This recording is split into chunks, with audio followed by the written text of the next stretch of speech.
लागे लागे आजो ताड़ा चाचा भी बुखारी प्रोटर बन गया वा। बुशरा बीबी दी डायरी की पूरा पलंदा हाथ आ गया वा। गल सुनो, इमरान खान सी कन्ना तो बोला, बुशरा बीबी सी जबान दे उत्तों गूंगी। इस करके वो सारियां गल्लां डायरी दे उत्ते लिख के देंदी सी। कौन लोग जे तुसी हथ चवलो। देखो पटवारी भाइयों, जैसा कि आपको मालूम है, दारा और सतारा दो भाई हैं। दारा लंदन में बैठा है, सतारा उनकी आंख का 30 साल से तारा बने बैठा है और अब नारे लगा रहे हैं, वोट को इज्जत दो।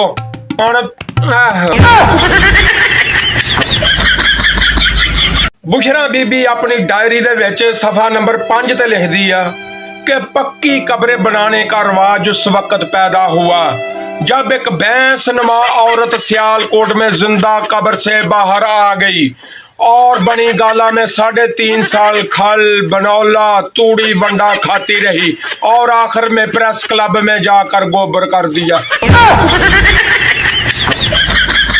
मेरी अपने दोस्तों आगे गुजारिश है कि अपने बच्चियां वास्ते बाजा खरीदते वक्त इस गल का जरूर ख्याल करियो कि 16 महीनों दे विच इस मुल्क का पहले ही बड़ा वाजा वज चुकिया।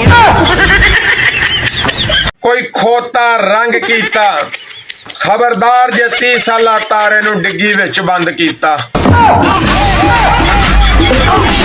आखदे आ बुशरा बीबी दी डायरी फड़ी गई।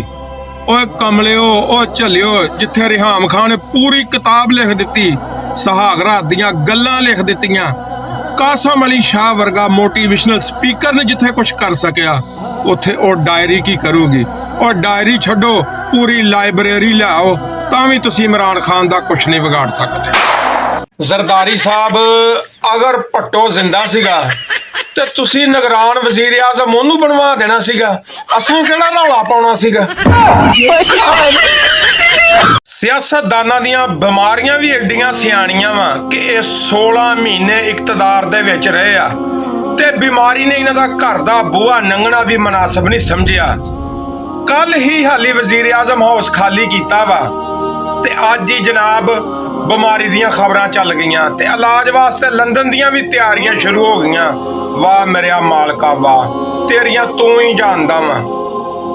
लकमान हकीम अपनी किताब दे विच लिखदा वा, दर्दों जोड़ों और पट्ठों का इलाज मुमकिन है मगर उल्लू के पट्ठों का नहीं।